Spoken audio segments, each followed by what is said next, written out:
Shalom semuanya.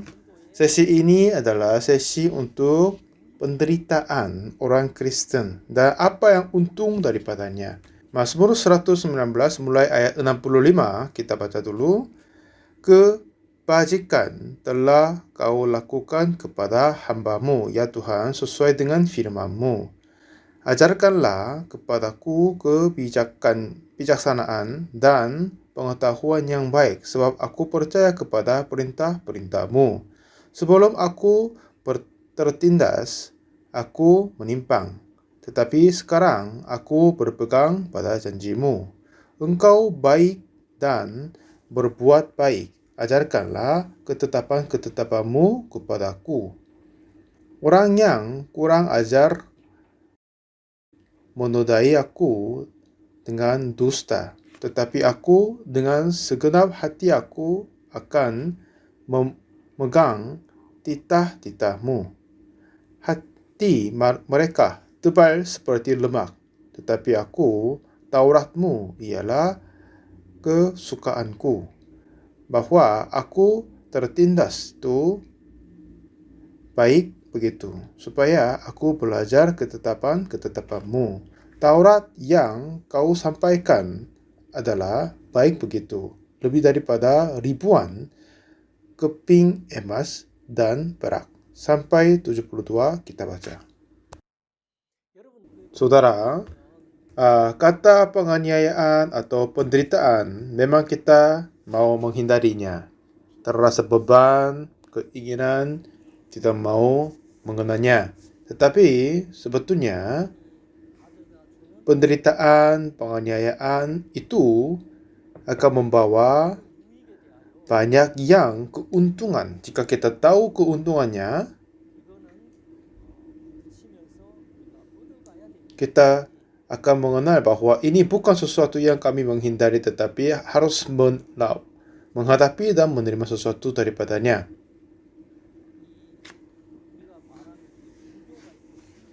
Dan di dalam kekristenan ada yang dua kan, Kristen Protestan dan Kristen Katolik. Dan yang kami mengikuti ini sekarang, Kristen Protestan.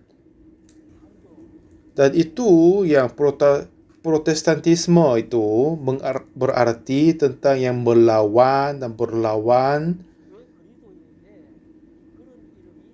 Ini orang-orang pengikut Kristus, tetapi kenapa dinamai sepertinya? Awal mula gereja memulai, mereka yang bersifat sepertinya Yesus dan berkata seperti Yesus, jadi dipanggil orang Kristen.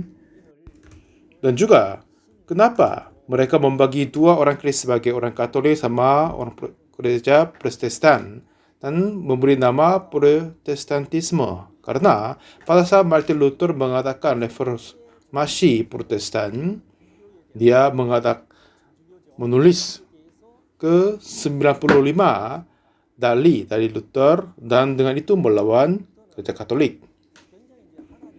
Martin Luther adalah seorang yang mengasihi kepada Tuhan dan bagaimanapun dia berusaha menerima Tuhan dan menerima berkat olehnya, dengan itu dia melatih banyak sekali dan berlutut dan naik tangga yang Yesus naik atasnya. Dengan begitu dia mentaatinya tubuhnya diri juga. Tetapi permasalahan dosa dalam hatinya masih belum bisa diselesaikan. Dan juga zaman itu susah dapat kitab suci. Akhirnya bagaimana kitab suci terjadi itu pun enggak jelas kepadanya. Dengan kebetulan oleh temannya dia dapat sebuah buku kitab suci, lalu dia baca kitab. Di Roma pasal 1 ayat 17 berkata, sebab di dalamnya nyata kebenaran Allah yang bertolak dari iman dan bermimpi kepada iman. Seperti ada tertulis, orang benar akan hidup oleh iman. Dengan ini dia terasa kaget sekali. Sampai sekarang, dia berusaha melakukan sesuatu baik dan berbuat sesuatu yang indah dan menahan keinginan daging dan hawa nafsu. Dengan itu ingin menghapuskan dosanya. Tetapi kitab suci berkata sangat berbeda dari pikirannya. Orang benar hidup oleh iman, artinya orang akan diselamatkan oleh iman saja. Dengan sadar itu dan mata dia terbuka. Akhirnya dia sungguh menerima kehidupan baru oleh Yesus Kristus. Setelah dia terima firman itu, lalu dia bolak balik apa yang duniawi yang dia melihat sampai sekarang itu adalah semuanya dusta dan jahat. Semuanya sudah jauh berbeda dari Alkitab. Dan untuk mengampuni, menerima pengampunan dosa, membeli karcis pengampunan itu pun, itu pun tidak sama sekali masuk akal. Ini semuanya menjadi pembohong. Lalu dia tidak bisa lanjut itunya. Jadi dalam hatinya, Luther, kehidupan yang dia baru dapat dari Tuhan tidak bisa tahan di dalam hatinya. Lalu dia melawan kepada gereja yang lama. Seperti yang ikan yang masih hidup tidak akan mengalir seperti sungai yang teralir. Oleh karena dia masih punya hidup, akan melawan aliran sungainya. Seperti begitu, orang Kristen, sikapnya orang Kristen sudah jauh berbeda dari cara hidup duniawi. Karena sistem duniawi dipersiapkan oleh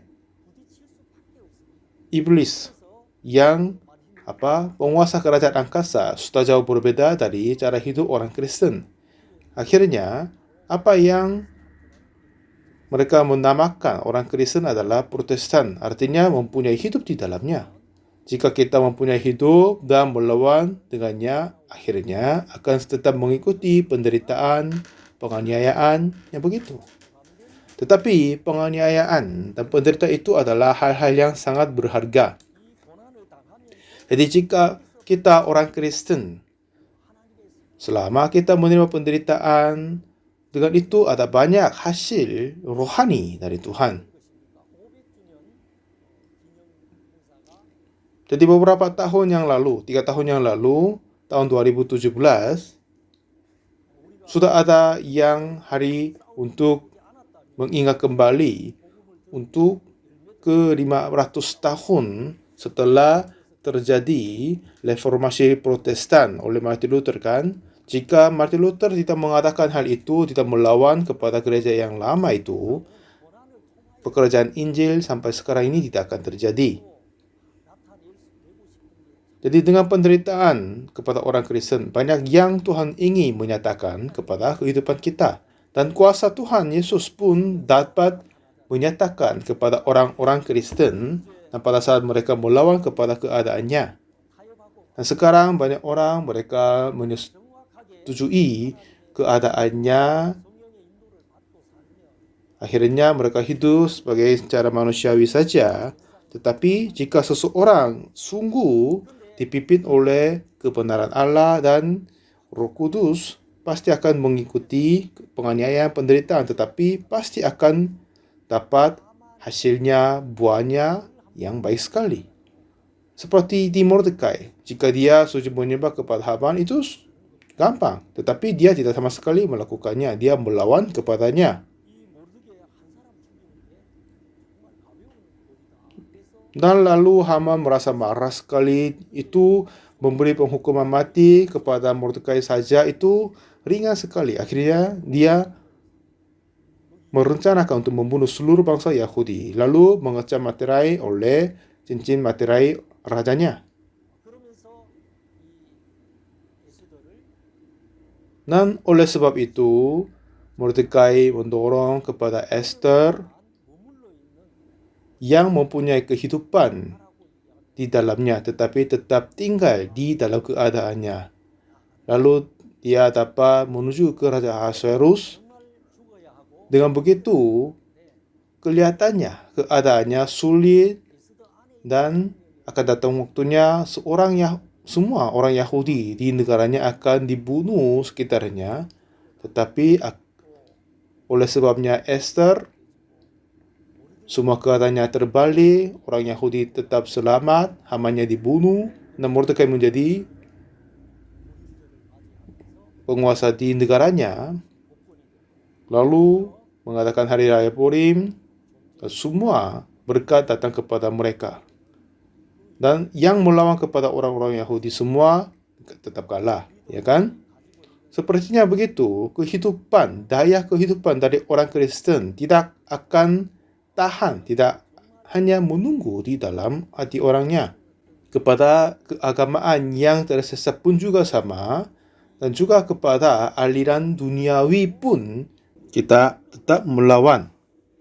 Jika tidak, seperti Ibrani pasal 2 berkata, orang-orang yang terhanyut di bawah arus. Jadi, Tuhan memberi dan mengizinkan sesuatu penderitaan dan kesulitan. Dan dengan itu, daya kehidupan oleh Tuhan yang penuh itu akan menyatakan kepada kita, dan kuasa yang kita terima oleh Tuhan dapat mengalahkan semua segala kesulitan yang kami akan terima. Oleh sebab itu, Tuhan mengizinkan dan memberikan penderitaan. Selanjutnya akan Tuhan memberi keuntungan kepada kita. Tetapi, banyak orang masih sampai sekarang salah paham tentang penderitaan. Jika menerima sesuatu kesulitan, kiranya mereka, orang ini berbuat masalah dari Tuhan, akhirnya menerima penghukuman, kutuk dari Tuhan. Mereka suka berpikir begitu. Tetapi, tidak, sama sekali tidak.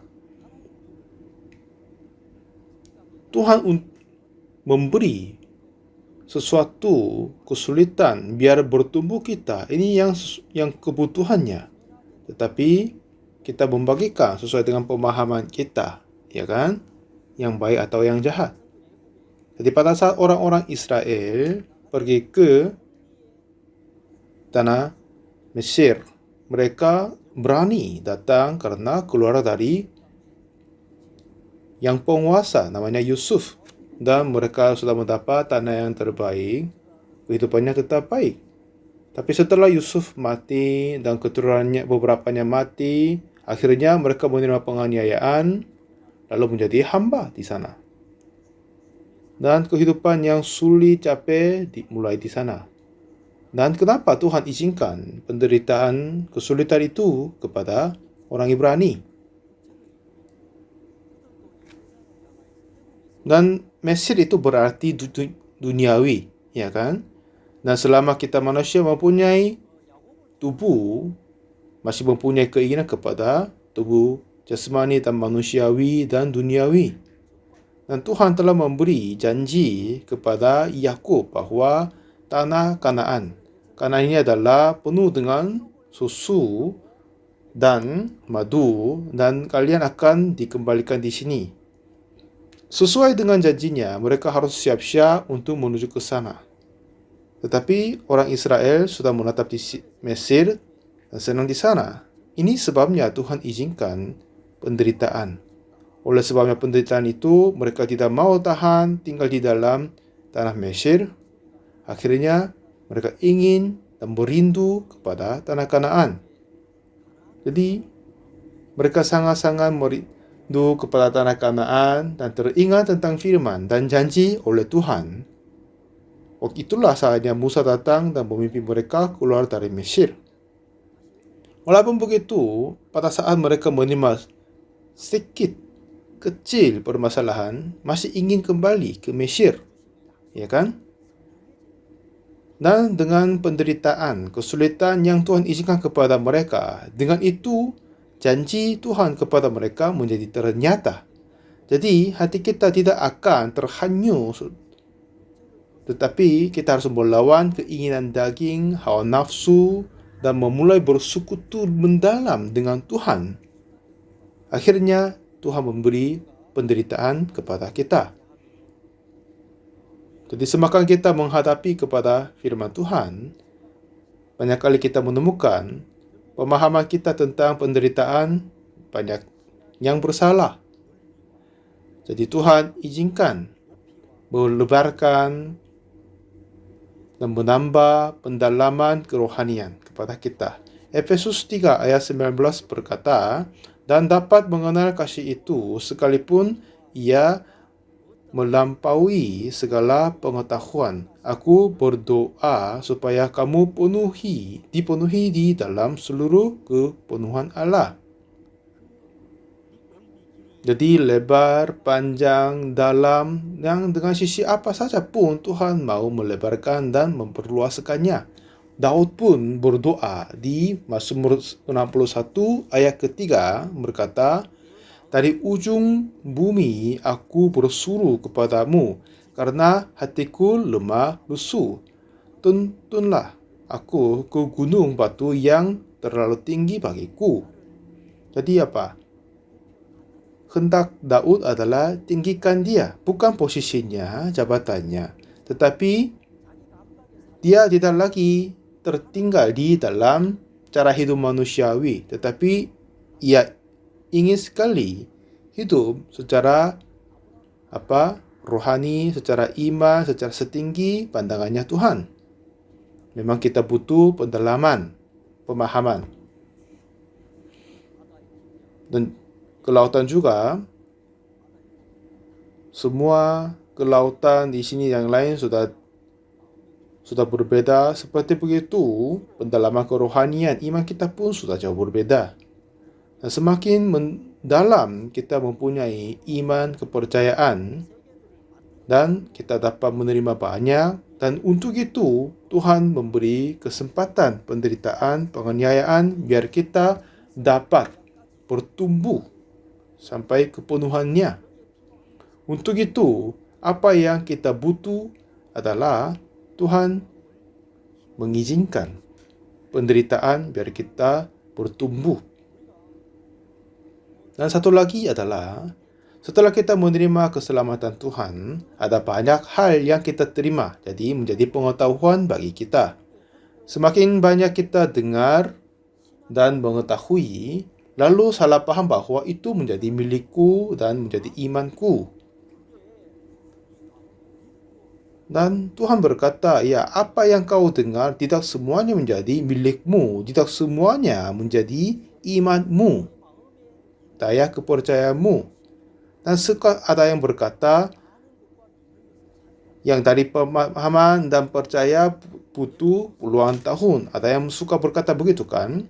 Jadi Efesus pasal 4 ayat 13 juga berkata, sampai kita semua telah mencapai kesatuan iman dan pengetahuan tentang benar tentang anak Allah, kedewasaan penuh dan tingkat pertumbuhan yang sesuai dengan kepenuhan Kristus. Di sini berkata, sampai kita mencapai kesatuan iman. Dengan ini Tuhan memberi kesulitan dan penganiayaan, penderitaan.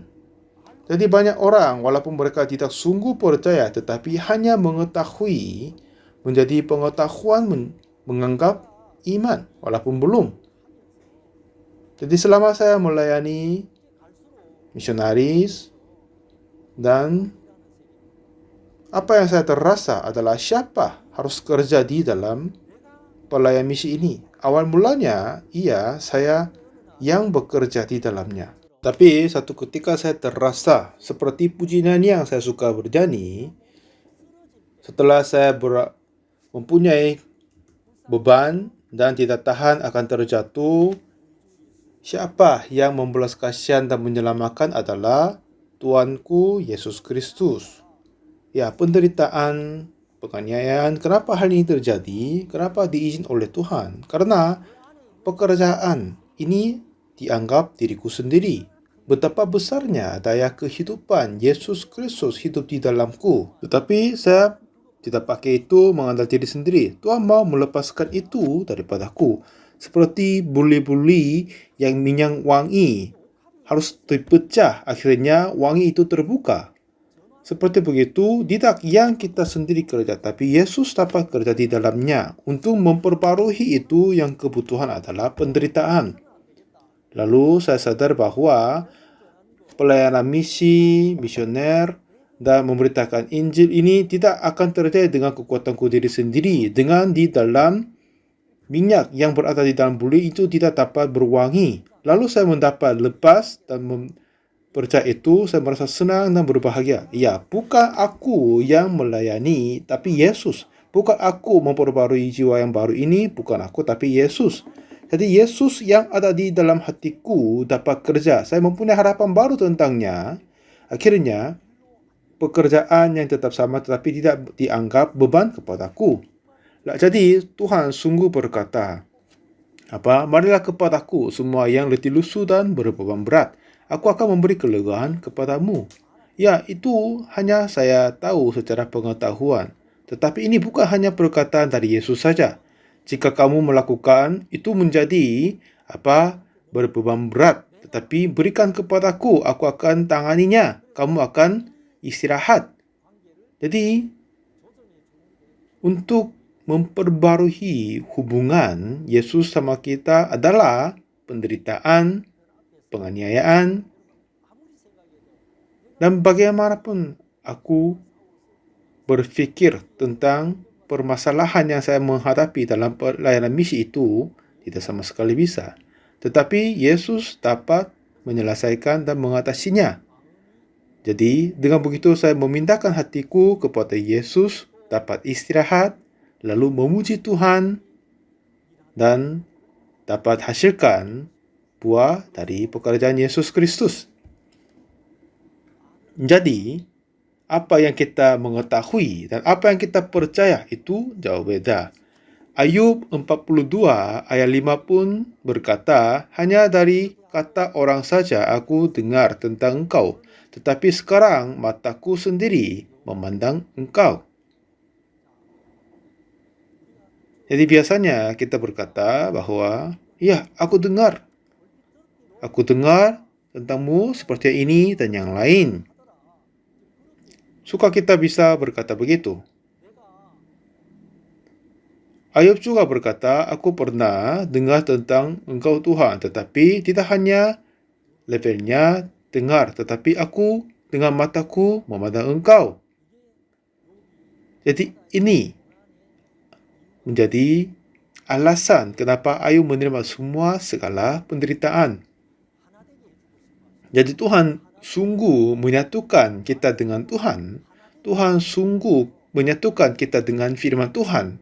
Jadi kebutuhan penderitaan.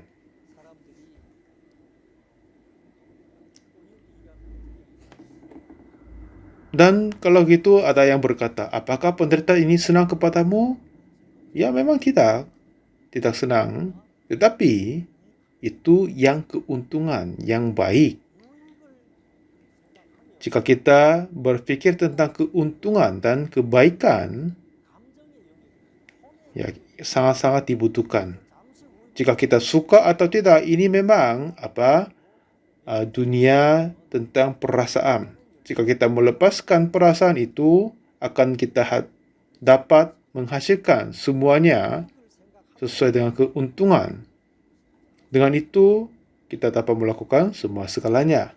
Akhirnya, Martin Luther juga berkata, jika aku tidak menerima penderitaan, aku tidak akan sadar tentang kitab suci. Jadi dalam penderitaan, dia diperluaskan pendalaman memahami firman Tuhan dan kepercayaannya. Dan ada yang perkataan dari Espanyol berkata, jika batu-batu disingkirkan dari aliran sungai, di sana tidak ada nyanyian. Nyanyian dari alam akan terhilang maksudnya. Jadi, mengeluarkan semua batu dari sungai biar air tidak akan terasa ganggu untuk mengalir, itu kelihatannya baik tetapi tidak ada yang kebaikan, kecantikan daripadanya. Artinya, melalui kesulitan ini, Tuhan akan memberi buah yang terindah bagi kita. Seperti yang penerbangan melawan angin dapat terbang. Seperti begitu, daya perlawanan dapat meninggikan dan menguatkan kita. Jadi kehidupan rohani yang terbaik adalah menerima penganiayaan bersama dengan Injil Yesus Kristus. 2 Timotius 1 ayat 8 berkata, jadi janganlah malu bersaksi tentang Tuhan kita dan janganlah malu karena aku seorang hukuman karena dia, melainkan ikutlah menderita bagi Injilnya oleh kekuatan Allah. Juga kisah para Rasul 5 ayat 41. Rasul-rasul itu meninggalkan sidang mahkamah agama dengan gembira karena mereka telah menganggap layak menderita penghinaan oleh karena nama Yesus. Mereka senang berbahagia karena mereka dapat menerima kesulitan penganiayaan. Dan ini tidak akan diberi kepada siapa saja, kepada rasul siapa yang menerima jabatan oleh Tuhan saja. Jadi penerimaan, penganiayaan, penderitaan pun mempunyai posisi dan jabatannya. Galatia 4 ayat 1 juga berkata, yang dimaksud ialah selama seorang ahli waris belum akil balik, sedikitpun ia tidak berbeda dengan seorang hamba. Sesungguhpun ia adalah tuan dari segala sesuatu. Jadi di sini juga berkata dua posisi sebagai hak adalah satu adalah yang tuan dari segala sesuatu, iaitu ahli waris. Dan juga yang lain adalah seorang hamba. Di Lukas 15 ayat 32 juga berkata, ayahnya berkata kepada anak sulung, karena dia menyatakan berlawan kepada ayahnya, aku tidak sama sekali melakukan jahat kepada engkau, tapi tidak akan memberi anak kambing untuk makan bersama dengan teman-temanku. Tetapi adik ini menguruskan semua hartamu dengan pelacur-pelacur, tapi menyembelih anak lembunya. Lalu ayah berkata apa? Segala kepunyaanku adalah kepunyaanmu. Ya kan? Seperti di sini juga berkata, ia adalah tuan dari segala sesuatu dan juga ahli waris. Artinya apa? Ini anaknya. Dan ahli waris mempunyai hak khusus. Contohnya ada sebuah perusahaan dan yang pemilik akan memberi kepada anaknya sampai cucunya, ya kan? Dan juga ada pegawai di perusahaannya. Jika dia masuk paling rendah, akhirnya naik tinggi sampai direktur, dan juga masuk ke perusahaan sebagai anak, memang dia akan belajar sampai perguruan tinggi, lalu untuk dilatih untuk pimpin perusahaan, dia masuk dan sampai menjadi direktur. Mereka berdua menjadi direktur tetap sama, tetapi tetap berbeda kan? Perbedaannya apa? Karena perbedaan tentang penanggung jawab. Jika pegawai biasa, mereka dapat berposisi direktur. Pasti dia juga mempunyai kepedulian kepada perusahaan untuk hasil kerjanya, untuk gajinya pun dia harus memedulikan dan menjaga melakukan baik untuk perusahaan. Tetapi walaupun begitu, dia tidak akan terus berpikir setelah pulang kerja. Dia tidak sama sekali kerja sampai malam sepanjang malamnya. Artinya penanggung jawab dengan pembatasan. Tetapi sebagai anak itu, dia pasti pedulikan kepada apa yang permasalahan keekonomian duniawi ini dan apakah industri ini akan berkembang atau kita harus memperkecilkan dan menghapuskan dan membuka bisnis yang baru. Pasti anaknya akan berpikir begitu. Dia mempunyai terasa penanggung jawab yang tidak terbatas. Jadi jika anaknya bekerja sepanjang malam, itu tidak sesuatu yang bermegah. Memang itu terbiasa kepada anaknya. Dan segala hal terjadi kepada perusahaan itu dan hasil kerjanya dan penghasilan keuangan pun juga akan menjadi milik dia sendiri. Jadi bekerja sepanjang malam itu pun ya itu tidak akan memegahkan dirinya. Dia terasa bertanggungjawab setinggi-tingginya dan dia sebagai hak yang ahli waris, dia pasti bekerja sepanjang malam jika ada kebahayaan, kesulitan, akan menjual semua kekayaan dan berusaha menghidup kembali bisnisnya. Itu tidak akan disebut kayak penganiayaan, penderitaan, dan pengorbanan diri karena ini semuanya milik dia sebetulnya. Seperti begitu orang-orang Kristen juga, Tuhan berkata, kamu tidak lagi hamba. Buanglah kehidupan seperti hamba. Jika hamba akan menerima sesuatu hal terjadi akan tidak suka, tapi anaknya, tuannya, ahli waris tidak begitu. Dia meloncat ke dalam kesulitan, berusaha mengatasi, memperbarui dan menerima semua segalanya.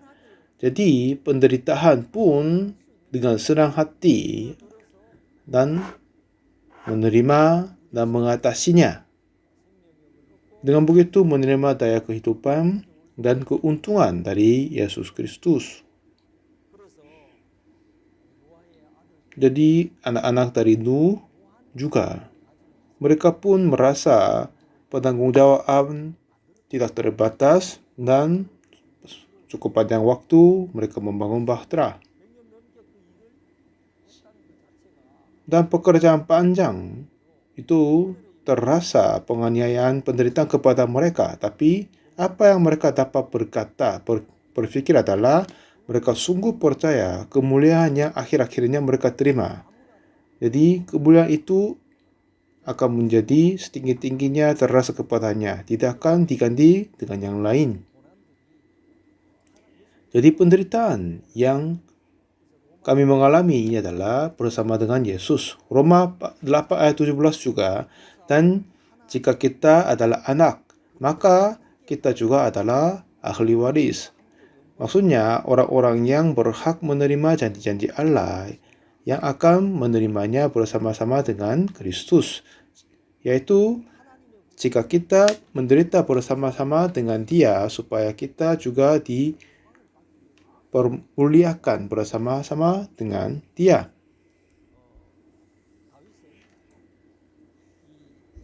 Jadi Daud juga berkata dan bernyanyi di Mazmur 119.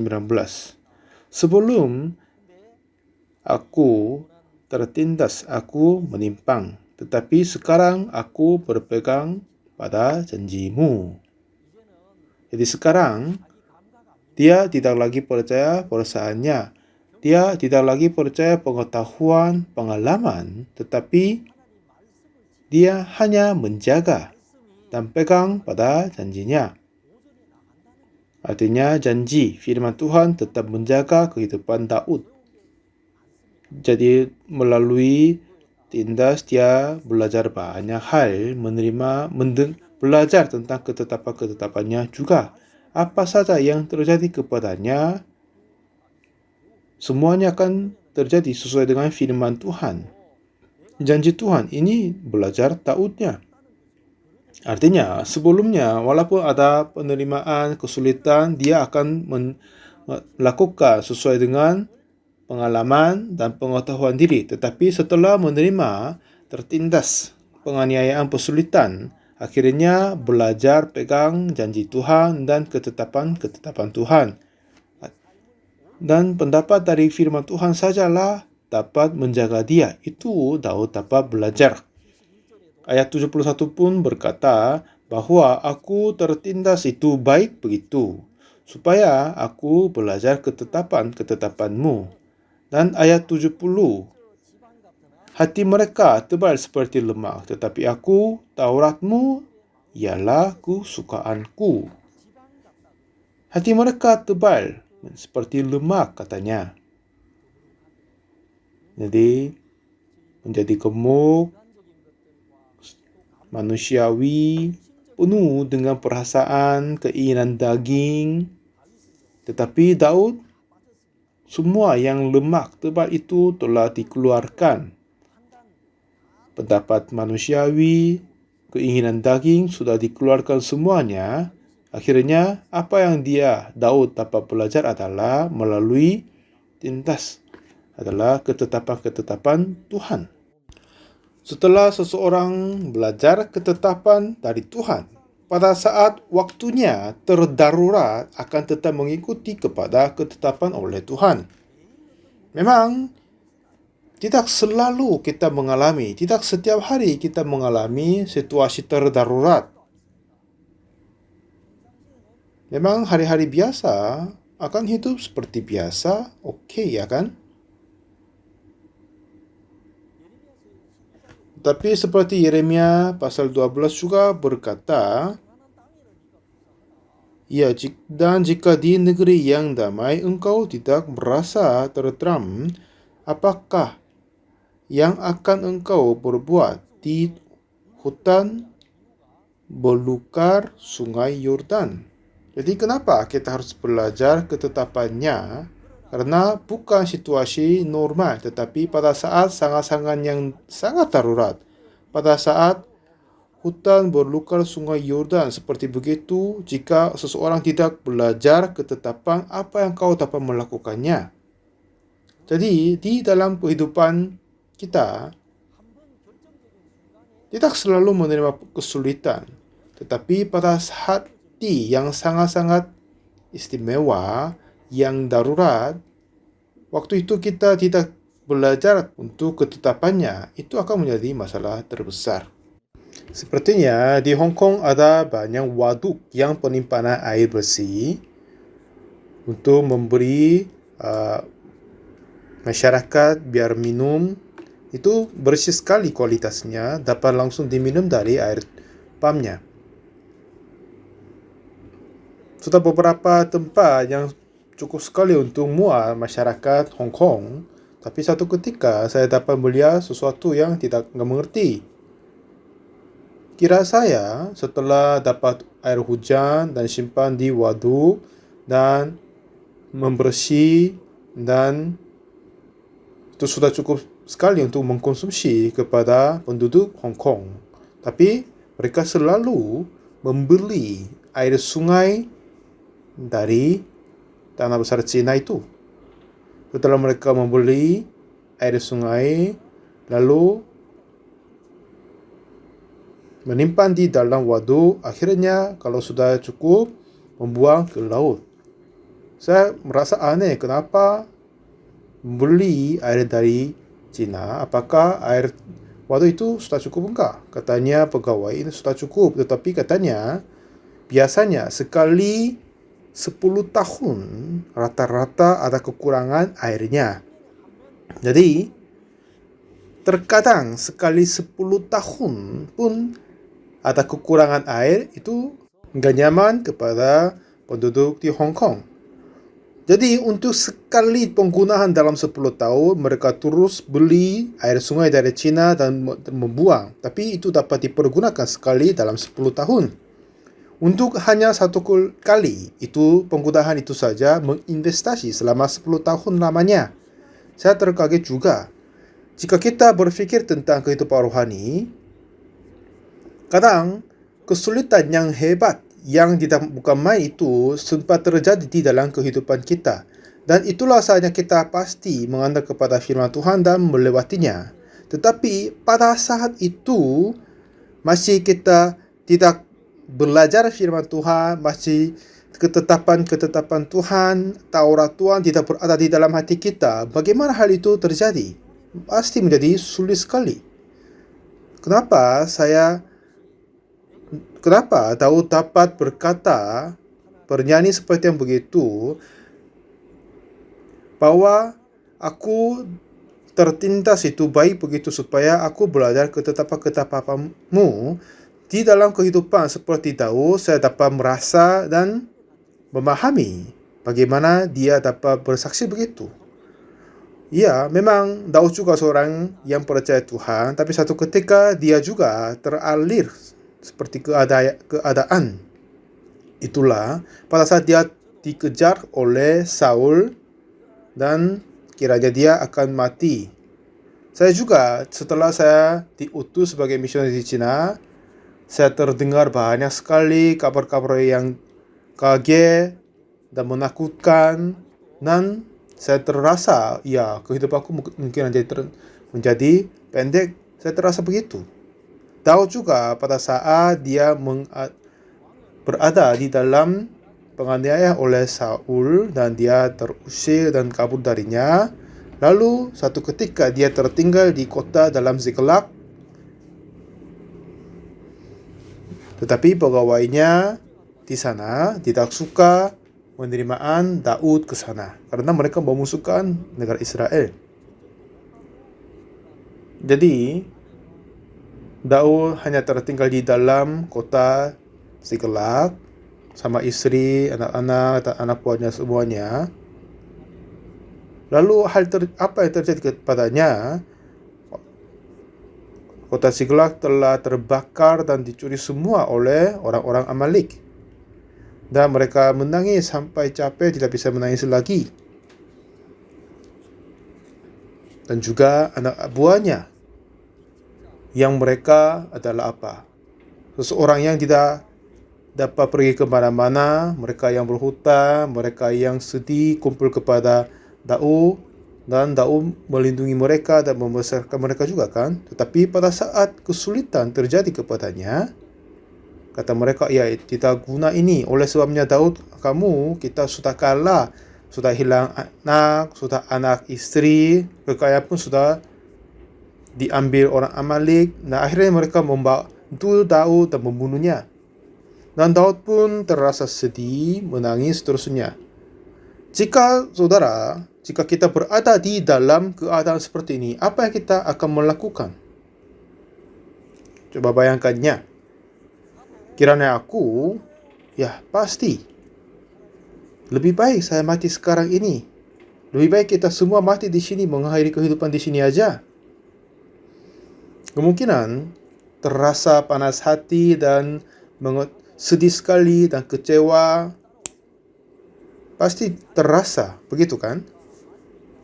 Sampai sekarang semua mereka mengikut Daud karena keuntungan mereka. Tapi hanya satu kali kesulitan ini saja mereka mau memusuhkan kepada Daud.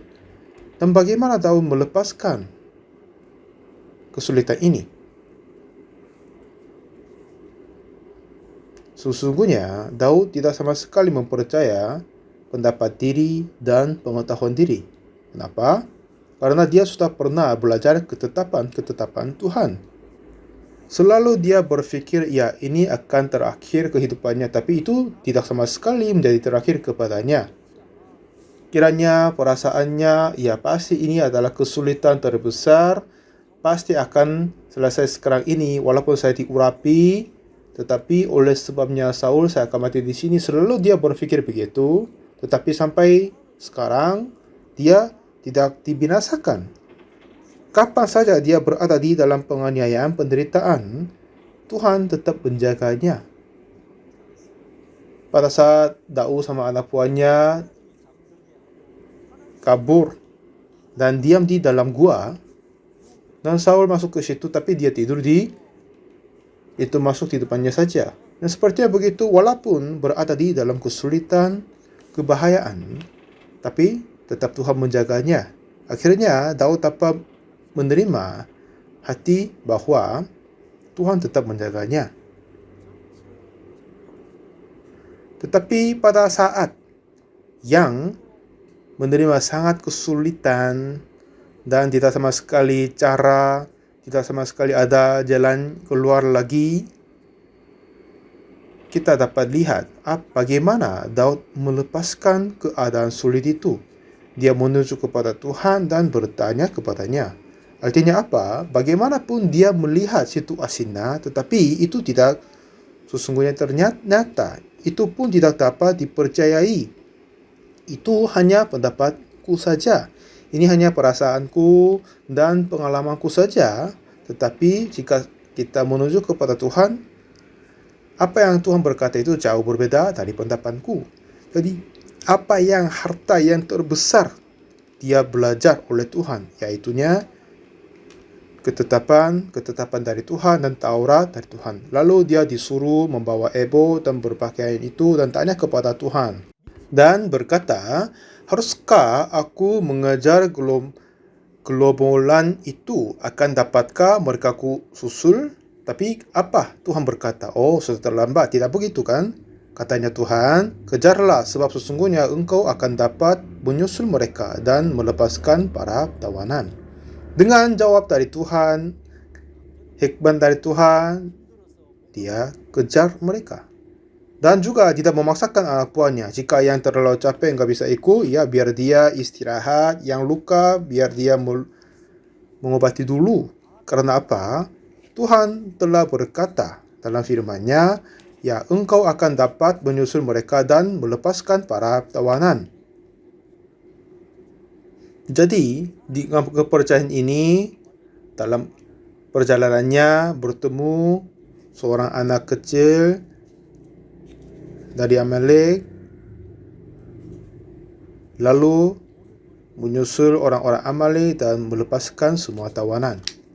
Jadi apa yang Daud belajar saat itu sebelumnya adalah bukan pengetahuan duniawi dan hubungan manusia, tetapi apa yang dia belajar yang baik adalah dia dapat belajar ketetapan Tuhan.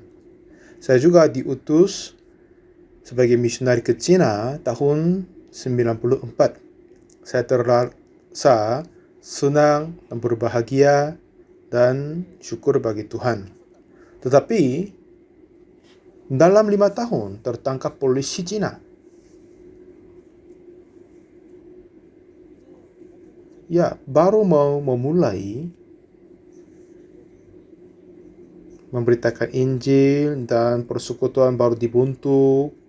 Jadi perjalanan misi kota demi kota dan dalam pembelajaran bahasa Cina dan semua kehidupan pelayanan itu penuh sukacita. Tapi dalam 5 tahun tertangkap dari polisi lalu diusirkan dari tanah Cina. Lalu saya merasa agak kecewa kepada Tuhan. Oh Tuhan, aku tidak sama sekali hal-hal yang jahat, tetapi saya memberitakan Injil-Mu, tetapi kenapa Engkau tidak menjaga aku? Kenapa Tuhan membiarkan hal ini terjadi? Terus saya berpikir begitu, sempat menangis, dan kiranya aku tidak bisa masuk ke Cina lagi. Oleh sebab itu, saya tidak bisa terima hal ini terjadi. Dan dalam 1 bulan, saya dapat mengurus visa dan sempat masuk ke Cina lagi. Dan waktu itu, guru pendetaku katanya, ya kali ini saya mau masuk Cina bersama dengan Anda. Saya terkaget. Baru saya diusir dari sana dan suasana di dalam Cina tidak begitu baik. Dan guru pendetaku juga sibuk sekali, tapi dia ingin ikut saya ke Cina. Dan apa yang saya harus melakukan tidak tahu, tapi sungguh kami masuk ke sana. Dengan itu kami mengadakan retreat kedua di Cina. 183 orang hadir. Dan semuanya dipimpin oleh firman Tuhan dan diurapinya. Dan semua dasar untuk gereja-gereja di Cina telah disiapkan olehnya. 1 bulan sebelumnya saya berada di dalam kecewa dan saya berfikir tidak bisa masuk Cina lagi. Tetapi dalam 1 bulan saja, apa yang pendapat dan perasaanku dapat terbuka bahwa semuanya palsu, tidak nyata. Dan sekitar 1,5 tahun kemudian, ya sekali lagi saya tertangkap oleh kepolisian Cina. Tapi ini sudah kedua kalinya, akhirnya saya tidak terlalu terasa syok seperti sebelumnya. Dan dalam iman Tuhan akan mengembalikan aku di dalam Cina dan diusirkan. Dan 1 tahun kemudian saya bisa masuk lagi. Dan waktu itu pekerjaan Injil yang hebat terjadi bagian utara kota-kota di China, dan banyak orang pemimpin kekristenan menerima keselamatan Tuhan, menerima Injil Yesus Kristus. Mereka memutuskan bekerja sama dengan kami dan mulai kota-kota yang bagian utara, mulai seluruh tanah di China, pergerakan Injil yang besar terjadi. Lalu, kedua kali saya tertangkap polisi dan terusir dari China, memang jemaat-jemaat menangis dan sedih. Tetapi saya dapat masuk kembali dan cukup lama dengan penjagaan Tuhan, lebih 10 tahun ya, cukup lama saya dapat melayani Tuhan di sana. Setelah itu, yang terjadi ketiga kali saya tertangkap dan terusir dari China. Waktu itu, ya, hatiku bagaimana? Apa yang saya dapat hatiku adalah saya sudah belajar ketetapan Tuhan. Ya, ini hal yang saya terasa baik. Walaupun keadaannya terjadi, tetapi semua yang direncanakan oleh Tuhan. Seperti kita tahu sekarang bahwa Allah turut bekerja dalam segala sesuatu untuk mendatangkan kebaikan bagi mereka yang mengasihi Dia. Seperti ketetapan-ketetapan ini sudah tetap berdiri di dalam hatiku. Jadi saya berkata, ya, jangan sedih. Dalam hatiku juga, mari kita sukacita. Mari kita mengadakan perjamuan besar untuk kebesaran kita. Seperti lalu Abraham mengadakan perjamuan besar pada hari Ishak di sapi itu. Untuk kebesaran kita, ini Tuhan izinkan. Jadi inilah apa yang kita yang mengindahkannya dan terasa sukacita. Jadi seluruh jemaat dari China menerima hati itu. Dalam kesenangan saya keluar dari China. Setelah itu, Tuhan utus saya ke Hong Kong dan pergerakan hebat terjadi di Hong Kong. Di CLF Christian Leaders Fellowship dapat dilaksanakan di Hong Kong. Zamannya CLF telah dimulai.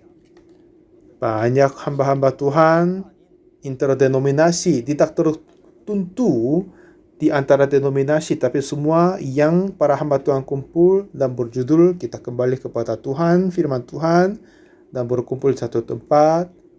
Dan waktu itu 1.200 orang hamba-hamba Tuhan kumpul di sana dengan firman Tuhan. Karena mereka susah paham tentang firman Tuhan, tetapi jika kita percaya itu mudah. Nah, sepertinya firman disampaikan oleh hambanya, banyak orang dipersatukan hatinya dan menerima berkat bersama-sama. Sekarang sudah banyak waktunya berlalu, sudah 27 tahun setelah saya menjadi misionari. Sekarang ini juga Tuhan tetap membuka jalan yang terbaru. Jadi hal ini terjadi atau yang terjadi itu pun tidak akan memindahkan atau menggerakkan hatiku. Karena untuk memperluaskan wawasan kita, untuk memperlepaskan pemberitaan Injilnya, Tuhan izinkan beberapa hal akan terjadi. Tapi itu tidak akan menjadi kutuk kepada kita. Itu tidak akan menjadi penderitaan bagi kita.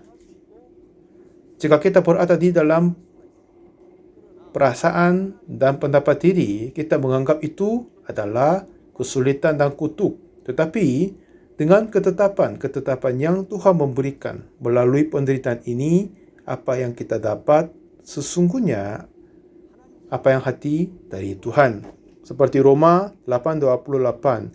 Kita tahu sekarang bahwa Allah turut bekerja dalam segala sesuatu untuk mendatangkan kebaikan bagi mereka yang mengasihi Dia, yaitu bagi mereka yang terpanggil sesuai dengan rencana Allah.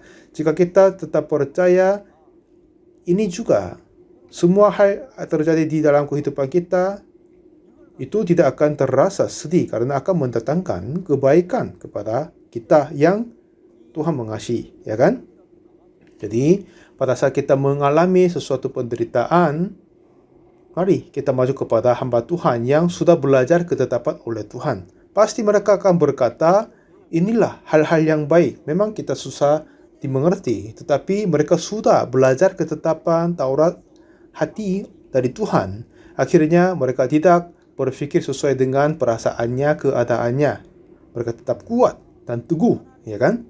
Ya, bukan apa-apa. Marilah kita menunggu menanti-nantikan Tuhan dan bagaimana Tuhan bekerja. Mari kita lihat itu saja.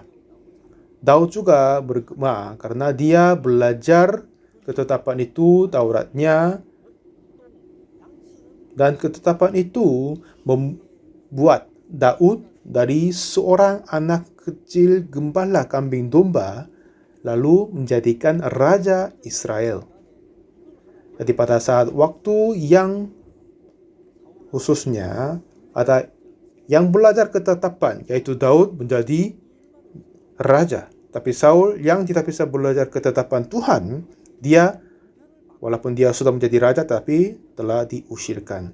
Jadi yang penting kepada kita adalah belajar ketetapan dari Tuhan. Tidak hanya melepaskan penderitaan yang terjadi kepada kita. Ini bagaimana Tuhan menuntun kita biar Tuhan mendirikan kenegaraannya, ketetapannya, Tauratnya di dalam hati kita.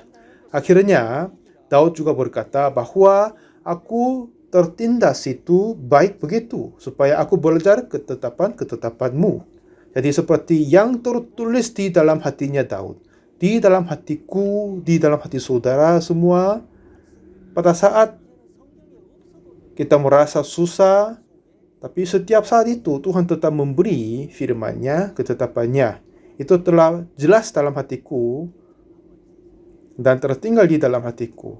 Dan itu menjadi kuasa di dalam hatiku dan menahan aku walaupun berada di dalam kesulitan. Jadi firman Tuhan menjadi berkuasa menjaga kehidupanku, tidak hanya saya tetapi kita semua. Jadi apa yang harus kita belajar adalah ketetapan dari Tuhan. Kadang saya dengar seseorang bunuh diri, saya terasa agak sedih. Jika dia belajar ketetapan oleh Tuhan, memang pandangannya kesulitan yang tidak bisa mengatasi.